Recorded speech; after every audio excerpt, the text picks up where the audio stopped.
Buenas noches, hermanos. Vamos a continuar con nuestro curso de Biblia.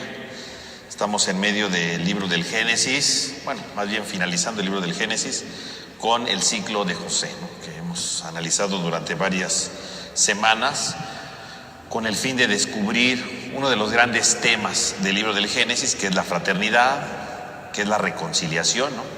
Decíamos que el ciclo de José sirve precisamente a los autores para hacerles ver, ¿no? Para hacerles comprender cómo es necesario vivir en fraternidad.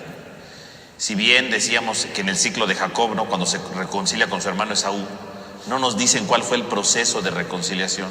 El ciclo de José nos ha ayudado a descubrir ese proceso y por eso hemos ampliado mucho este ciclo para ir analizando las principales notas de esta reconciliación. Y la vez pasada pues terminamos justamente con ese proceso, ¿no? Cuando José finalmente se da a conocer, finalmente se dice que quiere vivir reconciliado, ¿no? Que quiere estar con ellos bien, y los manda de regreso a su casa para que traigan a su padre, ¿no? Porque él quiere ver a su papá, ¿no? Y ahí nos quedábamos la semana pasada, ¿no?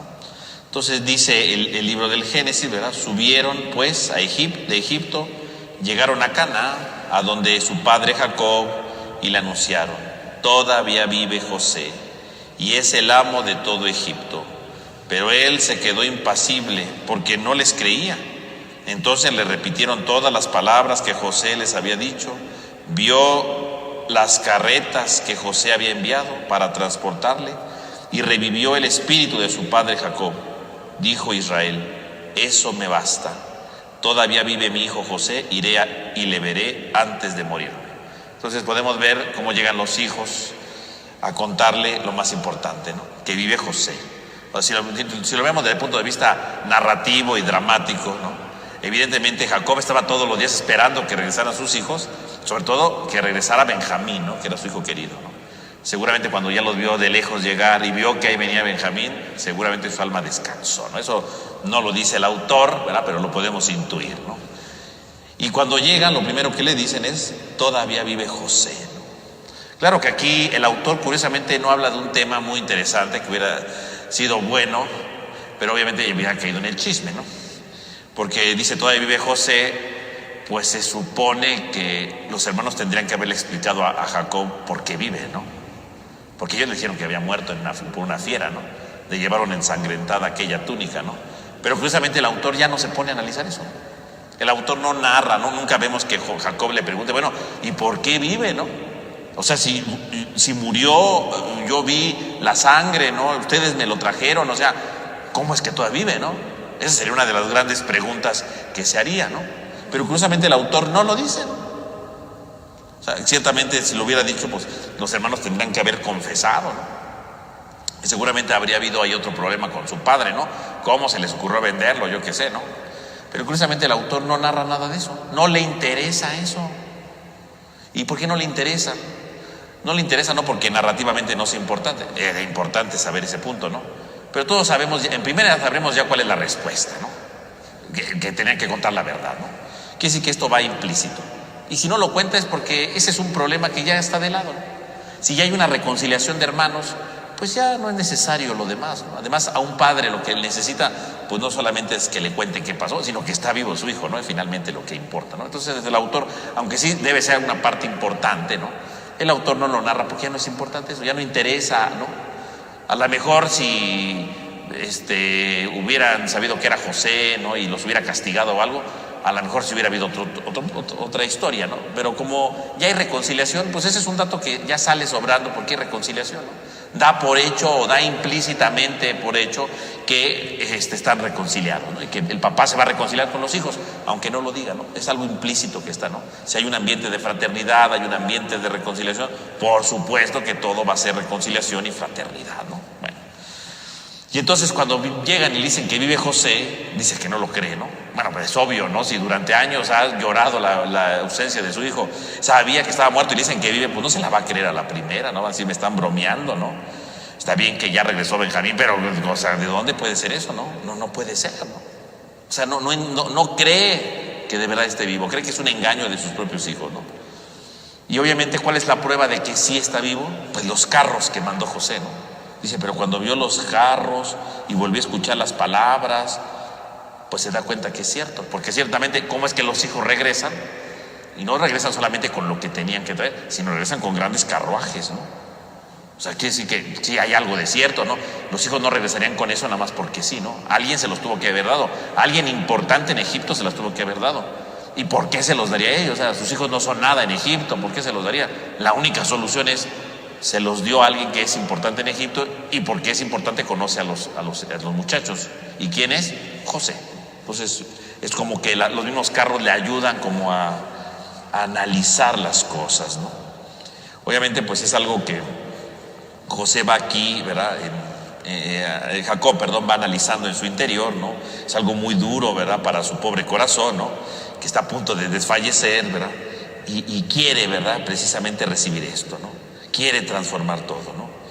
Y por eso al final se alegra y dice, esto me basta, esto me basta. O sea, Jacob se da cuenta que ha recibido la mejor noticia de toda su vida. Su hijo que pensaba muerto, vive, esto me basta. Todavía vive mi hijo José, voy a ir a verlo antes de que morirme. O sea, sabe Jacob que ya va a morirse, pero dice, no, yo no me voy sin haber visto a mi hijo antes, ¿no? O sea, aquí dice que el vacío que había generado durante todo este tiempo por la ausencia de Jacob, se llena ahora, ¿no? Se llena en su interior, se llena en lo más profundo de su ser, con la capacidad de ver a su hijo, ¿no? Y entonces se va a poner en marcha, ¿no? Y entonces va a venir todo el capítulo, ¿verdad? 46, que es la marcha hacia Egipto y el encuentro con Jacob. Entonces vamos a leer el capítulo 46, bueno, una parte, no todo, ¿verdad? Porque ahí te vamos a explicar por qué no todo. En el capítulo 46, no, estoy en el Nuevo Testamento, pues nunca lo voy a encontrar, ¿no? Este primer libro. Entonces, capítulo 46, ¿no? Dice, aquí está, ¿no? Partió Israel, ¿no? Israel, acuérdense que Jacob y Israel es el mismo personaje, ¿no? Partió Israel con todas sus pertenencias y llegó a Berseba, donde hizo sacrificios al Dios de su padre Isaac. Y dijo Dios a Israel en esta visión nocturna, Jacob, Jacob. Este le respondió, aquí estoy. Dios le dice, yo soy el Dios de tu padre. No temas en bajar a Egipto, porque allí te haré una gran nación. Bajaré contigo a Egipto y yo mismo te subiré. También José te cerrará los ojos. Jacob partió de Berseba y los hijos de Israel montaron a su padre Jacob, así como a sus pequeños y sus mujeres en las carretas que había mandado Faraón para transportarle. También tomaron sus ganados y la hacienda lograda en Canaán y fueron a Egipto. Jacob y toda su descendencia con él, sus nietos, sus hijos y nietos, sus hijas y nietas, y a toda la descendencia se la llevó consigo a Egipto, ¿no? Y luego viene toda la genealogía de Jacob, ¿verdad? Que son todos los nombres, ¿verdad? Y toda su familia. Eso no lo vamos a leer porque no vamos a explicar la genealogía, ¿no? Digo, sí tiene una situación, ¿no? Pero no la vamos a explicar ahorita. Y nos vamos a saltar entonces hasta el versículo 28, ¿no? Cuando ya llega, ¿no? Dice, Israel mandó a Judá por delante a donde estaba José, para que éste le precediera a Gosén y llegaran al país de Gosén. José enganchó su carroza y subió a Gosén al encuentro de su padre Israel. Cuando lo vio, se echó a su cuello y estuvo llorando sobre su cuello. Dijo Israel a José, ahora ya puedo morir, después de haber visto tu rostro, pues que tú vives todavía. José dijo a sus hermanos y a la familia de su padre, voy a avisar a Faraón y a decirle, han venido a mí mis hermanos y la casa de mi padre que estaba en Canaán. Son pastores de ovejas, pues siempre fueron ganaderos y han traído ovejas, vacadas y todo lo suyo. Así cuando les llame Faraón y les diga cuál es su oficio, le dirán, ganaderos hemos sido tus siervos desde la mocedad hasta ahora, lo mismo que nuestros padres, de suerte que les quedarán en el país de Gosén, porque los egipcios detestan a los pastores de ovejas. Bueno, pues ahí está, ¿no? Ya llega finalmente Jacob. Bueno, entonces, primero que nada, antes de irse, ¿verdad? Equipan todo y dice que Israel o Jacob va precisamente a Berseba, ¿no? Que es uno de los lugares importantes, ¿no? Para ellos, antes de irse. Y aquí, primero que nada, la primera parte del relato, ¿no? Cuando Dios le habla a Jacob. Fíjense, esto es muy importante. Decíamos que en este relato de José, Dios nunca habla. Dios nunca le habla a José. José sabe que Dios está con él. José habla en nombre de Dios. Pero nunca hemos oído que Dios le hable directamente a José. Eso es una cosa muy curiosa, decíamos, ¿no? El ciclo de José se caracteriza porque Dios nunca le habla a José. Dios nunca le promete nada a José. Dios está implícito, ¿no? Aparece implícitamente ahí. Pero curiosamente cuando habla de Jacob, Dios vuelve a hablarle a Jacob. Entonces quiere decir que este es un pasaje, una de dos. Como es Jacob, Dios le habla a Jacob, o más bien este es un pasaje de otro momento, de otra historia, y se insertó aquí. Por eso es que Dios habla. Es la única parte donde habla de nuevo Dios, ¿no? En todo el ciclo de Jacob, de José, solamente habla aquí de nuevo Dios, ¿no? Entonces aquí hay una cosa. Y aquí hay algo muy curioso. Generalmente en los relatos que hemos visto, en algunos lugares les llaman Israel, en algunos lugares le llaman Jacob, ¿no? Pero en este pasaje que leímos, ¿verdad? Del versículo 1 al 7, va alternando el nombre, ¿no? Partió Israel con sus pertenencias. Dios le dijo a Israel, Jacob, Jacob. Fíjese cómo va intercalando los nombres, ¿no? Dios le llama a Israel, ¿cómo le llama? Jacob. Le respondió, aquí estoy, ¿no? Y va intercalando. ¿Por qué en este pedacito, 7 versículos, el nombre de Israel y de Jacob va variando? ¿Cuál es la razón? Tiene que tener un significado, ¿no? ¿Por qué el autor ha revuelto esto? Algunos dicen, lo que pasa es que este relato seguramente, ¿verdad?, tuvo 2 redacciones, ¿no? 2 autores y luego los juntaron. No, eso no tiene sentido. 7 versículos y juntarlos ahí. No tiene, y además, esta frase, ¿no? Dios llamó a Israel diciéndole Jacob. O sea, eso no tiene sentido. No puede haber combinaciones. Es una hipótesis que no tiene ninguna razón de ser, ¿no? Eso no tiene nada que ver. Lo que sí puede ser es que el autor quiere recalcar la identidad de la persona. Quiere recordarle al autor algo muy importante, que Jacob y que Israel es el mismo, que no son 2 personajes distintos, que Jacob recibió un nombre nuevo, ¿no? Pero que no ha perdido el antiguo, ¿no? Eso puede significar. Pero tal vez lo que trata de dar a entender aquí el autor es muy importante, porque estamos ya al final del libro del Génesis, ¿no? Ya están por irse a Egipto, y ya después de Egipto van a vivir durante un tiempo en paz, y luego vendrá toda la esclavitud en el libro del Éxodo. Pero a partir de ahora, cuando ya vivan en Egipto, ¿cómo van a ser conocidos en realidad estos hijos? Porque estos hijos en realidad, ¿quiénes son? Estos 12 hijos representan las 12 tribus de Israel, ¿no? Del pueblo de Israel. Entonces lo que el autor está tratando de hacer aquí, juntando los 2 nombres, es recordarnos, Jacob e Israel son el mismo.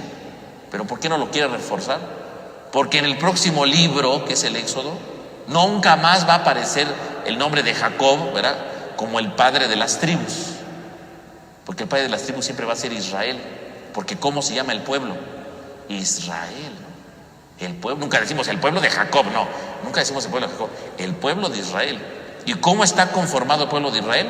Por 12 tribus, decimos nosotros, ¿no? Por 12 tribus. Quiere decir que el autor, en el fondo, este relato es, Jacob está a punto de irse a Egipto y recalca, ¿no? Es Jacob, pero es Israel. Es Jacob, es Israel. En el fondo, ¿qué está diciendo? Acuérdate que cuando se hable de Israel en los otros libros, es Jacob. Está preparándonos ya para otros. Ya está terminando el libro, está preparándonos narrativamente para decir, ojo, lo que viene adelante es la historia de Israel. ¿Y quién es la historia de Israel? Es la historia de un pueblo. ¿Pero quién es el origen de ese pueblo?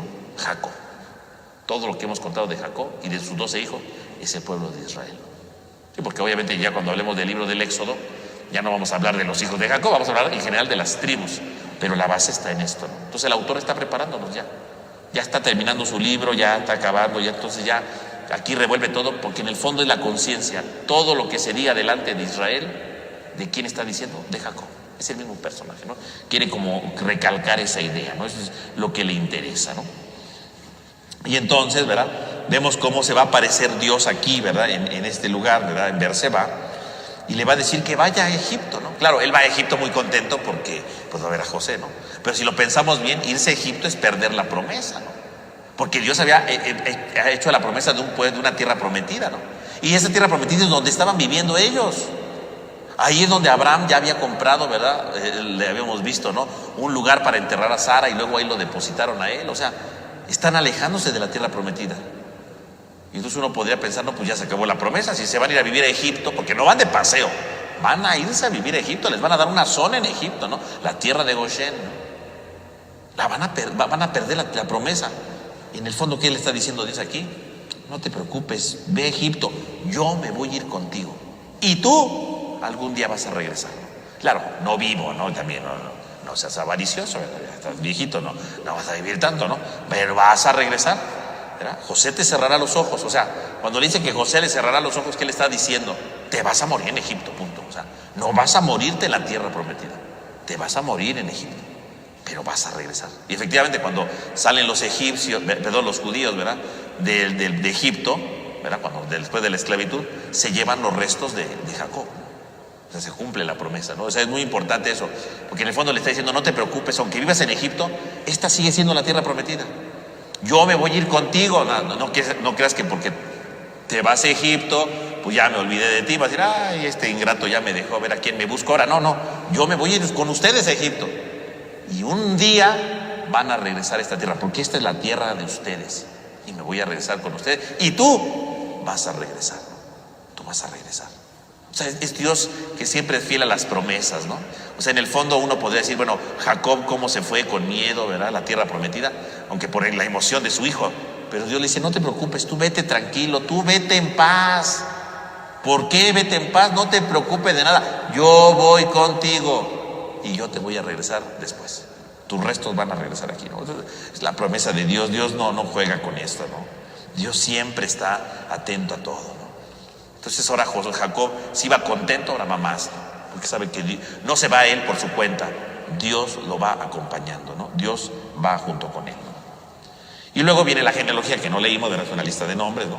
Que es toda la historia bueno, los nombres, ¿verdad? De todo lo que viene de la descendencia de Jacob, ¿no?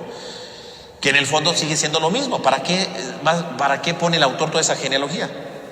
Pues para ver precisamente quiénes son los que se van a Egipto, porque van a vivir a Egipto, y toda la historia del pueblo de Israel en Egipto, ¿verdad? Donde van a ser luego esclavizados, ¿no?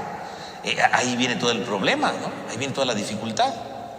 Pero la genealogía, ¿para qué sirve? Para decirnos quiénes son los que se van a Egipto, quiénes son los que van a vivir allá, ¿no? Está preparando ya todo lo que viene en el segundo libro, ¿no? Que si bien el libro termina aquí con la historia de José, con la muerte de José, ¿no? Porque ya no hay nada más que decir, pero en el fondo está preparándonos para lo que viene, ¿no? Para lo que continúa, ¿no? Para lo que continúa. Entonces ya está preparando todo. Vean cómo el autor es muy hábil, ¿no? Por un lado está cerrando el ciclo de José, pero al mismo tiempo está poniendo las pautas para lo que viene, ¿no? Y entonces va, ¿no? Va colocándolo todo, ¿no? Va viendo todos los nombres que van apareciendo ahí. En total, ¿verdad? Si ustedes lo cuentan, ¿no? Son 66 personas, ¿no? 66. Y entonces, ¿verdad? Porque dice son 66, pero, ojo, son 66, pero van a añadir después, ahí no lo añade, lo va a añadir después, cuando empiece a adoptar a la familia de José, ¿no?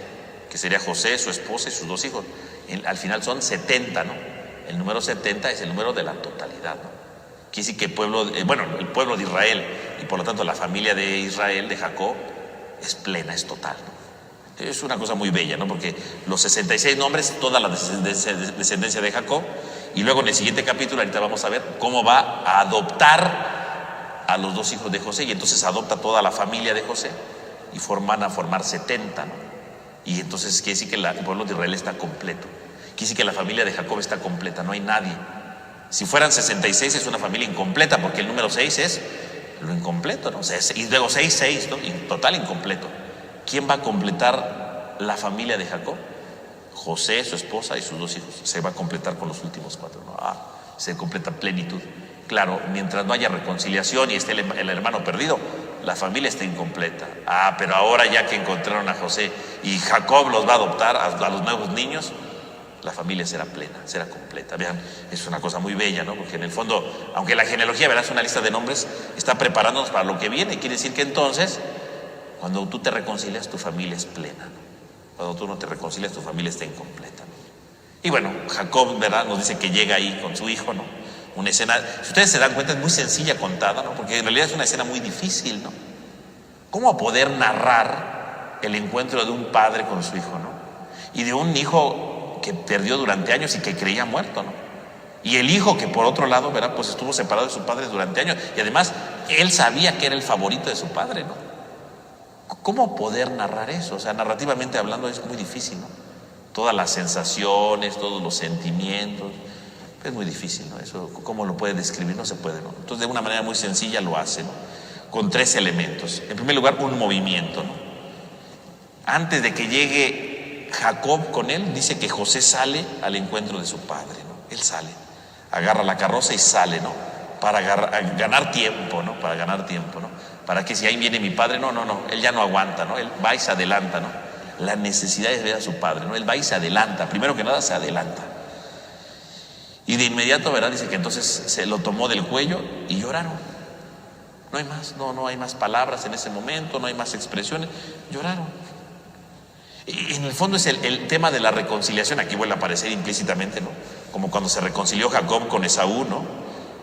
Como se reconcilió José con sus hermanos. Bueno, pues ahora aquí no hay reconciliación porque nunca se pelearon, ni José ni Jacob se pelearon, pero hay una reconciliación, ¿no?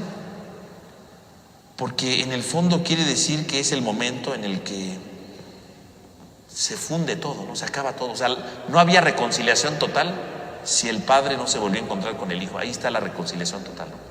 Porque en el fondo, ¿cuál fue el pecado de los hermanos de José? ¿Cuál fue el pecado? El pecado no solamente fue que lo vendieron, que no lo querían, que lo odiaban, sí. Pero ¿cuál fue finalmente la consecuencia de su pecado? La separación de un padre y de su hijo, ¿no? Ese fue el pecado, ¿no? Que hay una separación de los dos. Y aunque José ya se reconcilió con ellos, las consecuencias del pecado seguían presentes. Padre e hijo seguían separados. Ahora que por fin se encuentran, ya no hay consecuencias del pecado. El pecado fue perdonado totalmente. Ahora sí, padre e hijo están juntos, ¿no? Y entonces lo que hemos dicho, no se cumple el sueño de José, porque José había dicho, ¿verdad?, cuando era chamaco, que su padre se iba a inclinar, ¿no? Así como las estrellas se inclinan, él se iba a inclinar, ¿no? Y decíamos, nunca se va a inclinar. De hecho, cuando hablan del padre es que los hijos se inclinan, ¿no?, en nombre del padre. Y aquí es donde, si el sueño se cumplía, aquí es donde se tenía que cumplir, ¿no? Pero obviamente no se inclina, ¿no? Jamás iba a permitir José que su papá se inclinara, ¿no? Al contrario, se abrazan solamente, no hay necesidad aquí de reconocer la grandeza, porque la grandeza no solamente es de poder, ¿no? La grandeza es de amor. Aquí no hay ninguna inclinación para reconocer que José es más grande, no. Aquí está el amor, ¿no? Finalmente, ¿no? La reconciliación profunda, la unión de los dos, ¿no? Y entonces sí, ¿verdad? Dice el texto, ¿no?, del Génesis, ¿no?, que después de llorar, pues entonces sí dirige su palabra, ¿no? Ahora puedo morir, después de haber visto tu rostro, pues todavía vives.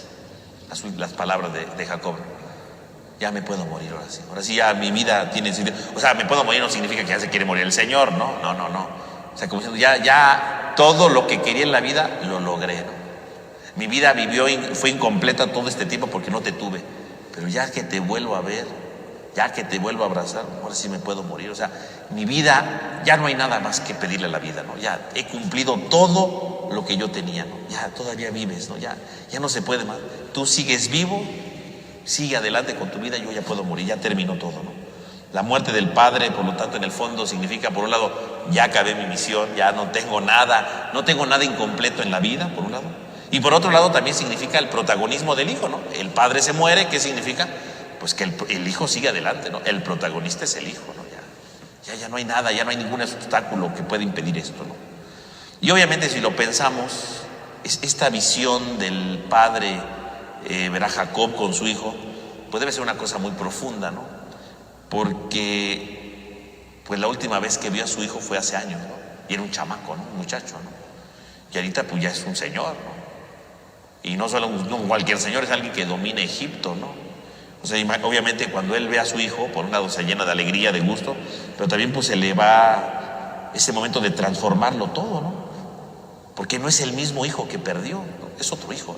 Otro hijo en el sentido de que es otra persona ya, ¿no? Con otra personalidad, con otra cosa, ¿no? Eso es alguien adulto, noble, señor de un reino, y por supuesto, alguien que le ama, ¿no? Ese es el hijo, ¿no? O sea, finalmente vuelve a encontrarse con José, pero no se encuentra con el José que perdió, sino es con otro José, ¿no? Un José que ya maduró, un José que ya creció, y que en el fondo, ¿por qué este José creció? No solamente porque tiene más estatura, no porque tiene más años, no porque tiene hijos, no porque tiene poder en Egipto. ¿En qué sentido creció? Pues ha crecido espiritualmente. Este hombre que está delante de Jacob es un hombre de fe y de amor, porque perdonó a sus hermanos. O sea, en el fondo, Jacob está viendo a su hijo no solo que ha crecido físicamente, sino también está viendo a un José que creció espiritualmente, ¿no? Que nunca se vengó, ¿no? Que nunca hizo nada como sus hermanos se lo hicieron a él, ¿no? O sea, estamos delante de un José maduro, podemos decirlo así, un hombre maduro, pero maduro no solo físico, decíamos, sino espiritualmente, ¿no? O sea, finalmente la meta de la vida, ¿cuál es? Pues madurar espiritualmente, ¿no? Que al final de mi vida mis papás digan, mira, este hombre ha madurado, no porque ya está todo cascarita, sino porque realmente digan, mira cómo maduró, porque ya es distinto, ¿verdad? Se ha esforzado por ser mejor, es más amable, ¿verdad? Se le nota, ¿no? Yo creo que esa sería la meta de la vida de todo, que todo padre esperaría en su vida, ¿no? Que cuando diga, ya me estoy muriendo, diga, por lo menos mi hijo creció, maduró espiritualmente, no es mejor persona, ¿no? Esa sería la meta, yo creo que de todo padre, que no siempre se cumple, ¿verdad? Pero esa es la meta, ¿no? Yo digo. Y después de eso, pues van a ir con el faraón, ¿verdad? Con el faraón, ¿no? En el capítulo 47 nos narra el encuentro con el faraón, ¿no? Ahí en el versículo 7, ¿no? José lo presenta y dice, ¿dónde está? Dice, José llevó entonces a su padre, porque esto es muy importante, llevó a su padre Jacob y lo presentó ante el faraón. Y Jacob bendijo al faraón.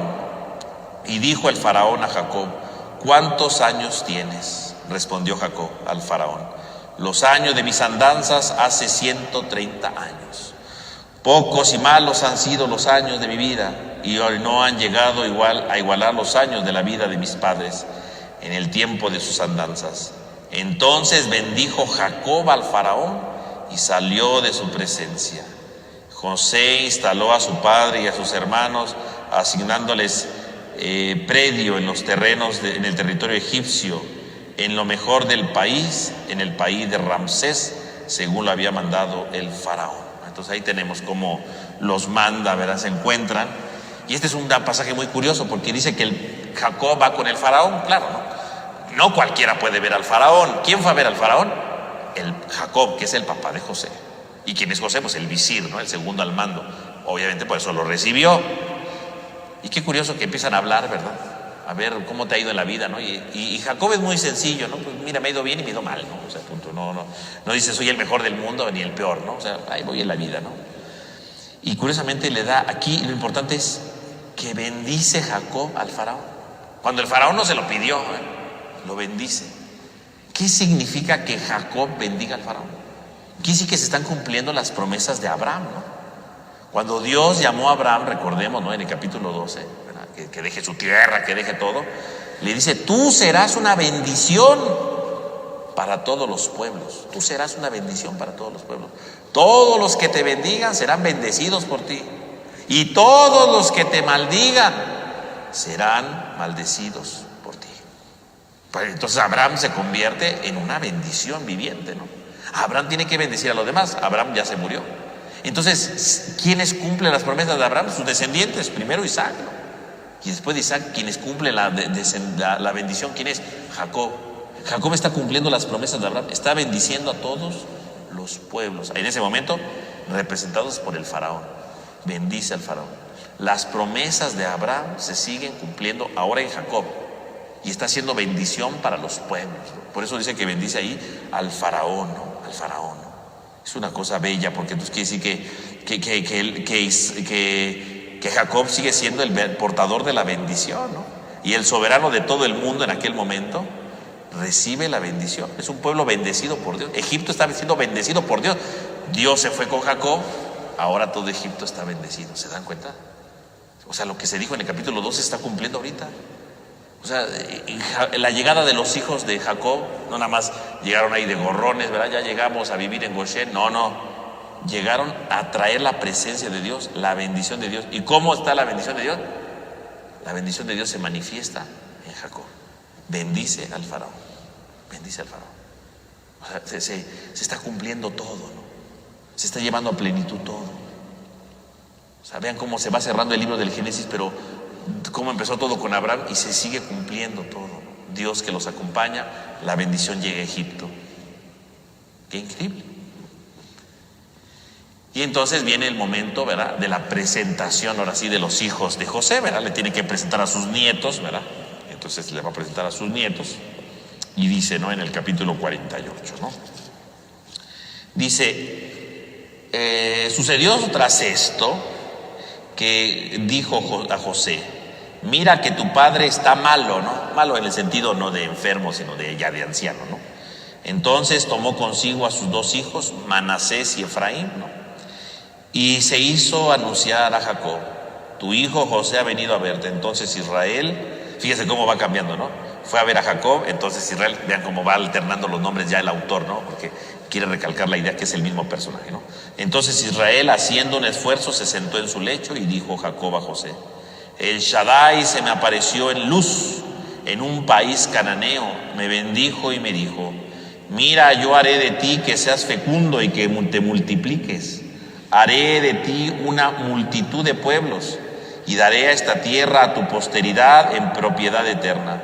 Pues bien, los dos hijos tuyos que nacieron en Egipto, antes de venir yo a Egipto a reunirme contigo, míos son Efraín y Manasés, igual que Rubén y Simeón, en el camino de Efratá, o sea, Belén. Vio Israel a los hijos de José y preguntó: ¿quiénes son estos? Dijo José a su padre: son mis hijos, los que me ha dado Dios aquí. Y él dijo: tráemelos para que los bendiga. Los ojos de Jacob se habían nublado por la vejez y no podía ver. Se le acercó pues él, los besó y los abrazó. Y dijo Israel a José: yo no sospechaba ver más tu rostro, y ahora resulta que Dios me ha hecho ver también a tus hijos. José lo sacó de entre la rodilla de su padre y se postró ante él rostro en tierra. José tomó a los dos, a Efraín a la derecha y a la izquierda de Israel a Manasés, y los acercó. Israel extendió su diestra y puso sobre la cabeza de Efraín, aunque era el menor, y su izquierda sobre la cabeza de Manasés, es decir, que cruzó las manos, puesto que Manasés era el primogénito, y bendijo a José diciendo: el Dios en cuya presencia anduvieron mis padres Abraham e Isaac, el Dios que ha sido mi pastor desde que existió hasta el presente, el ángel me ha rescatado de todo mal. Bendiga a estos muchachos y sean llamados en mi nombre con el de mis padres Abraham e Isaac, y multiplíquense y crezcan en medio de la tierra. Al ver José que su padre tenía la diestra puesta sobre la cabeza de Efraín, le pareció mal, y asió la mano de su padre para retirarla de la cabeza de Efraín a la de Manasés. Y le dijo José a su padre: así no, padre mío, este es el primogénito, pon tu diestra sobre la cabeza. Pero él rehusó y dijo: lo sé, hijo mío, lo sé, también él será grande, sin embargo su hermano será más grande que él, y su descendencia será una muchedumbre de gentiles. Y los bendijo aquel día. Entonces ahí está ya el encuentro con los dos hijos de José, Manasés y Efraín. Y fíjense qué curioso, porque ustedes se dan cuenta, se repiten ciertas escenas del pasado, ¿no? Dice que ya Jacob ya está grande y está mal, ¿verdad? Que está ciego, porque ya no ve bien, ¿no? Y que va a bendecir a los dos hijos. Y si ustedes se dan cuenta, es lo que se repite de lo que sucedió antiguamente, ¿no? Cuando Isaac iba a bendecir a Esaú y a Jacob, que le roba la bendición, ¿verdad? Recordemos, ¿verdad?, que ya vimos todo eso, ¿verdad? Cuando le roba la bendición, ¿verdad?, y se pone las pieles para engañarlo, ¿no? Porque el papá estaba ciego, Isaac estaba ciego, no veía, ¿no? Y se está repitiendo lo mismo. Ahora el que está ciego es Jacob y tiene a los dos hijos de José ahí delante y los va a bendecir. Nada más que a diferencia de aquel relato, en este relato no pasa lo mismo, ¿no? Porque en aquel relato se engañaron y se robaron la bendición, y bueno, ya ven todo el relajo que pasó, ¿no? Ahora no hay relato. José no le parece mucho, ¿verdad? Porque los va a bendecir de manera invertida. Pero fíjese que nada más, no pasa nada más. No hay rivalidades, no hay robos, no hay nada. Claro, ¿por qué no hay nada? Porque en el ambiente de Esaú y de Jacob había rivalidad entre ellos. Y ahorita la bendición que se está dando es un ambiente no de rivalidad, es de fraternidad, porque ya se reconciliaron los hermanos, ¿no? Quiere decir que el ambiente que reina en esa casa es de fraternidad. Así que la bendición que terminó mal en aquel capítulo, ¿no?, en este capítulo termina bien, ¿no? En el capítulo 27, ¿no? donde los bendice, ¿verdad? Terminan odiándose los hermanos. Aquí no hay nada de esos odios, porque es un ambiente de reconciliación. Donde hay reconciliación, ya no hay rivalidades. Fíjense, lo único que está contando ahorita el autor de manera general es las consecuencias de la reconciliación. Si tú vives bien, todos se llevan bien, ¿no? Aunque a José no le parezca algo, bueno, no le parece, pero no hay peleas, no hay riñas, no hay engaños, no hay nada. Y entonces aquí vemos dos cosas en este pasaje que leímos. Uno, la adopción. Jacob está adoptando a los hijos de José, los adopta, a Efraín y a Manasés. Este relato en el fondo, ¿qué está haciendo? ¿Cuál es la función de este relato? Este relato lo que está haciendo es adoptar dos tribus que no eran originales, ¿no? Los hijos de José no son tribus originales y las está adoptando. O sea, porque si lo pensamos bien, ¿cuántos hijos tiene José? Jacob, 12, ¿no? Las 12 tribus decimos. Pero en realidad si ponemos Efraín y Manasés ya no son 12, ya son 14, ¿no? Y sin embargo siempre se va a hablar del número 12, aunque son más tribus, ¿no? Porque las adopta, ¿no? El mismo pueblo va adoptando otras tribus. Y estos dos hijos de José representan estas tribus que adoptan. A partir de ahora, por esta adopción, Efraín y Manasés son hijos de Israel. Son tribus de Israel. Los hijos que vengan después no van a ser hijos de Israel. Se les va a llamar hijos de José. Incluso hay pasajes donde se habla de ciertas tribus y se hablan de los hijos de José. Significa que José tuvo otros hijos, pero que no son consideradas tribus oficiales. Pero Efraín y Manasés son tribus oficiales, porque en este pasaje sirve para decir que estos dos hijos, estas dos tribus, son también parte del pueblo de Israel, de las 12 tribus, aunque no sean 12 exactitas, no importa. Son parte del pueblo de Israel, ¿no? Y eso es muy importante, ¿no? Que ustedes lo consideren, lo vean, cómo está adoptándolas, porque eran tribus que eran marginadas. Y este pasaje justamente sirve para no volver a marginar a esas tribus, para valorar esas tribus, porque también han sido adoptadas por Israel. Es lo que está diciendo. Es un relato, por un lado, sí, narrativo, verán cómo Jacob a sus nietos los adopta, pero políticamente, en la época en que se escribió, está diciendo, estas tribus también tienen un valor, porque han sido adoptadas por Israel, ¿no? Recuerden que la época que se escribió, bueno, tiene repercusiones políticas, ¿no? Que generalmente yo aquí no las narro, pero aquí es muy importante considerar, ¿no? Está hablando no solo de los hijos de José, está hablando de las dos tribus que vivían en ese tiempo cuando se escribió este relato, ¿no? Y está diciendo, estas tribus también son valiosas porque fueron adoptadas por Israel. Son tribus de Israel. Eso es una cosa muy, muy interesante, ¿no? Y entonces aquí vemos por un lado el rito de adopción. El rito de adopción, como usted lo dice, ¿no? La pone entre sus rodillas a los niños, ¿verdad? Los abrazó, los besó, o sea, los hace suyos, no son parte de él, ¿no? Van a ser sus hijos también. Y finalmente los toma como sus hijos, ¿no? Pertenecen a su familia, son tribus de Israel, ¿no? Es un lugar privilegiado, ¿verdad? Porque va a bendecir primero a estos dos antes de a los otros hijos, ¿no? Es un lugar privilegiado. Los levanta, no solamente son sus nietos, son sus hijos, los nombra hijos más que nietos, ¿no? Y además coloca a estos dos niños, Efraín y Manasés, al mismo nivel que a José y a Benjamín. O sea, porque José y Benjamín eran los hijos de Raquel, ¿se acuerdan? Su favorita, ¿no? Y ahora los nietos no son nietos, los va a convertir en sus hijos y los coloca porque son de la misma descendencia de Raquel, ¿no? Por lo tanto podemos decir que ¿cuántos hijos favoritos tiene a partir de ahora Jacob? 4. Benjamín, José, Manasés y Efraín. Tiene 4. O sea, la adopción está diciendo, ya son como mis hijos y están en el mismo nivel porque son como si fueran hijos de Raquel. Los está poniendo al nivel del hijo de Raquel. No solamente son los hijos de José, son los hijos de Raquel también. Es una cosa extraordinaria lo que está diciendo aquí, ¿no? Y entonces viene la bendición. Y la bendición vuelve a pasar lo mismo que pasó en el relato, ¿no? Del capítulo 27, ¿no? Que iba a bendecir al primogénito, Isaac, ¿no? Que era Esaú, pero ya ven que le vieron la cara y bendijo al menor, ¿no? Y ahora Jacob se acuerda de su vida, cuando él engañó a su padre y le robó la bendición a su hermano Esaú. ¿Y quién se llevó la bendición? El menor. Pues ahora Jacob, ahorita que va a bendecir a estos dos hijos, va a bendecir primero al menor. Va a repetir todo, porque así trabaja Dios. Dios siempre ha preferido al segundo hijo. Dios prefirió de entre Esaú y Jacob, prefirió a Jacob, y Jacob se robó, sí, se la robó, pero finalmente Dios lo dejó. Y Jacob lo sabe que el que merece la bendición no es el primogénito, es el segundo. Y por lo tanto, ¿a quién le va a dar la principal bendición? A Efraín, que es el menor, ¿no? Obviamente José no sabe, porque José no sabe el pasado de su papá, no sabe todas las argucias y engaños que hizo, ¿verdad? O sea, José no tiene idea de todo eso, ¿no?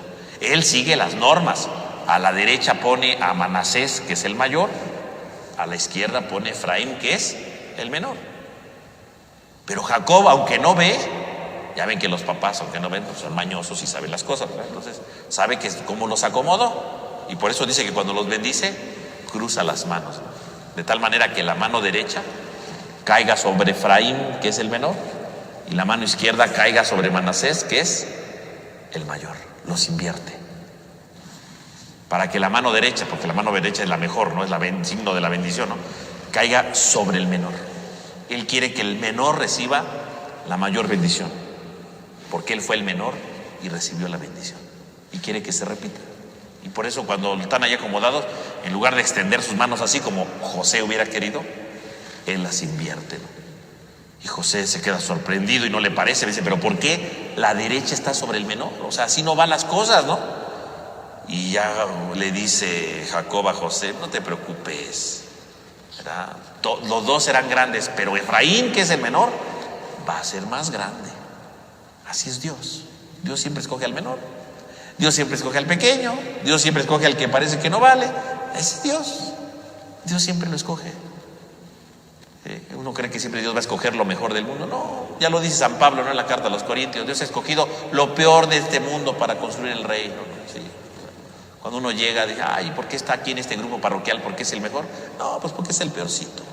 Pero Dios hace cosas maravillosas de los que parecen peores. ¿Por qué me metí al seminario? ¿Por qué Dios me llamó? ¿Porque era el mejor? No, pues era una lacra de la sociedad, pero Dios hace cosas grandes en uno, ¿no? O sea, en el fondo no nos creamos mucho. Ay, Dios me escogió, soy lo máximo. No, Dios escoge a lo pequeño de este mundo para hacer cosas grandes. Y Dios escogió al menor para hacer cosas grandes. Y ciertamente, si lo piensan bien, Efraín va a hacer cosas grandes. Si ustedes van leyendo, sobre todo en los libros de los profetas, ¿cuántas veces se habla de Efraín? Muchas. Para hablar del pueblo del norte, ¿verdad? Cuando el pueblo de Israel se divide en dos, ¿no? El reino del sur, que es el reino de Judá, y el reino del norte, ¿cómo se le llama? En muchos pasajes de los profetas, el reino de Efraín. O sea que la bendición tiene su sentido. Dentro de la literatura de los profetas se habla de Efraín. Cuando ustedes vean el nombre Efraín, ¿de qué está hablando? Está hablando del reino del norte. Quiere decir que Efraín, que es el hijo adoptivo de Israel, que es el hijo de José, va a representar, su nombre va a representar a todas las tribus del reino del norte en el futuro. O sea que la bendición sí es cierta, ¿no? O sea, cuando está poniendo a la isla de la derecha, este va a ser más grande, porque él va a ser el representante de las tribus en el reino del norte. Y claro, cuando se está escribiendo esto, ¿verdad? Evidentemente están todos estos problemas, ¿no? Y Efraín, la tribu de Efraín fue muy poderosa, fue muy grande, y representó a todas las demás tribus. Y curiosamente la de Manasés, no, la de Manasés pues sí sale, ¿no? De repente la nombran, ¿no? Pero generalmente, ¿cuál es la más importante? La de Efraín. La bendición de Jacob se cumple. Vean qué bello, ¿no? O sea, entonces cuando ustedes vean en el libro de los profetas, ¿no? Por ejemplo, de Oseas, de Amós, se habla de Efraín, los hijos de Efraín, ¿verdad? Las tribus de Efraín. ¿Quiénes son las tribus de Efraín? El reino del norte. ¿Y por qué le ponen Efraín? Uno dirá, ¿por qué le ponen? Porque esa tribu es tan poderosa que representa a todas. Y es tan poderosa que está reflejada en el relato del Génesis, cuando la bendición recae sobre él. Y luego, ¿verdad? Esto tampoco lo voy a leer porque esto es muy largo y no vale la pena, ¿no? Mejor otro día antes del fin de los tiempos, pero en el capítulo 49 vienen todas las bendiciones que Jacob va dándoles a sus hijos, ¿no? A cada uno de los hijos le va a ir dando una bendición. Y no vamos a analizar aquí las bendiciones, es muy largo eso, ¿no? Y no viene el tema del curso que estamos dando, ¿no? Entonces viene todo eso. Y finalmente leamos la conclusión del libro del Génesis. Por fin, después de no sé cuántos años, por fin llegamos a esto. Entonces vamos a leer lo último del libro del Génesis para concluir nuestra sesión de hoy, ¿no? Dice,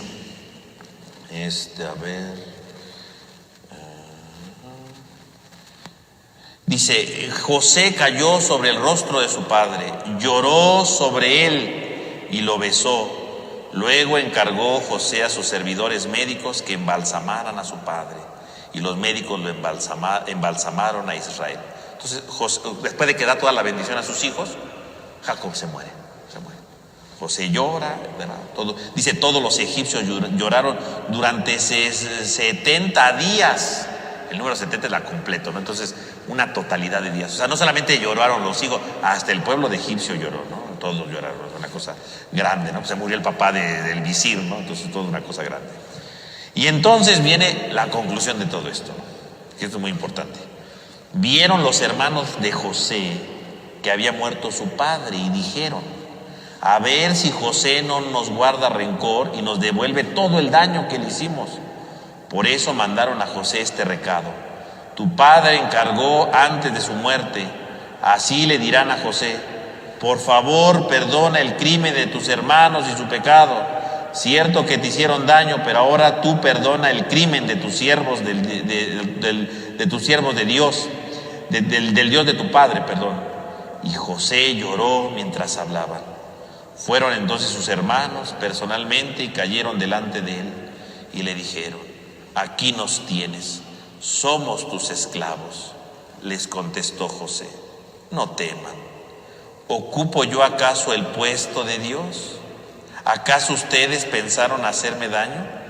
Dios lo pensó para bien, para hacer sobrevivir todo esto, como ocurre hoy en este pueblo numeroso. Así que no teman, yo los mantendré a ustedes y a sus pequeñuelos. Y los consoló y les habló con afecto. José permaneció en Egipto junto con su familia de su padre, y alcanzó José la edad de 110 años. José vio a los bisnietos de Efraín, asimismo a los hijos de Maquir, hijo de Manasés. Nacieron sobre la rodilla de José. ¿Qué significa sobre la rodilla de José? Que los adoptó como sus hijos, ¿no? Sobre los hijos de José. Y por último José dijo a sus hermanos, yo muero, pero Dios se ocupará sin falta de ustedes y los hará subir de este país al país que juró a Abraham, a Isaac y a Jacob. Y hizo José jurar a los hermanos de Israel diciendo, Dios los visitará sin falta y entonces los llevarán mis huesos de aquí. José murió a la edad de 110 años, lo embalsamaron y se les puso un sarcófago en Egipto. Bueno, y ahí están. Y ahí termina el libro del Génesis, ¿no? Entonces finalmente se muere Jacob después de bendecir a sus hijos. Y entonces viene lo más terrible, ¿no? Los hermanos creen que José se va a desquitar, ¿no? Y le mandan el mensajito, ¿no? Nuestro papá dijo que no te vengaras, ¿no? O sea, y José vuelve a llorar por quinta vez, ¿no? Pero llora porque quiere decir que sus hermanos sí, según ya se habían reconciliado, ¿no? Pero cuando ven que se muere el padre, dicen, no, pues ahorita se va a vengar. Quiere decir que los hermanos no creen en el perdón. El perdón no solamente es fácil darlo, el perdón también es difícil aceptarlo. Esta es la mayor enseñanza, lo decíamos la semana pasada, ¿no? A veces no aceptamos el perdón, no creemos que el otro me haya perdonado. O sea, fíjense, tanto tiempo y resulta ser que los hermanos todavía no pensaban que lo habían perdonado. Ay, a lo mejor se va a vengar, ¿no? Y dice, no, o sea, el perdón, así como es bien difícil perdonar, también es bien difícil a veces aceptar el perdón. No me la creo que me haya perdonado, ¿no? Y siempre vivo como en deuda, ¿no? Ay, es que él me perdonó, ay, es que esto, ay, que lo...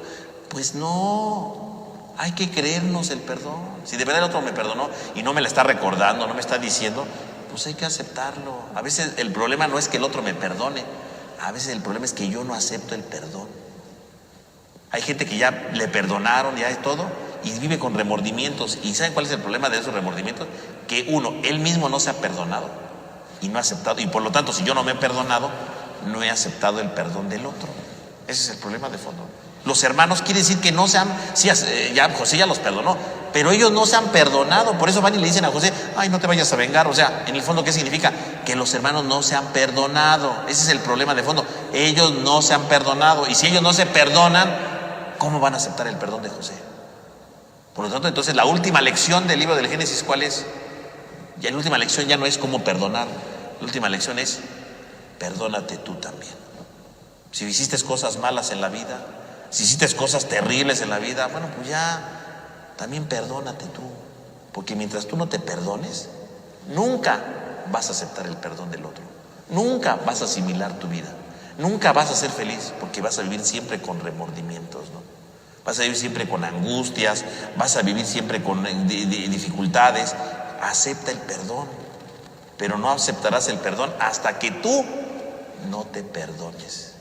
Y así se cierra el Génesis, recordando que ya el problema no es la fraternidad, porque la fraternidad ya se restauró desde hace mucho. El problema son los hermanos que todavía no se perdonan. Entonces este es el último paso. Para que el perdón pueda existir, también yo tengo que perdonarme y saber que sí cometí mis errores, es parte de mi vida, pero pues tengo que seguir adelante, ¿no? Tengo que continuar adelante, ¿no? Como cuando el paralítico, ¿verdad?, lo curó Jesús, le dice: levántate, toma tu camilla y anda, ¿verdad?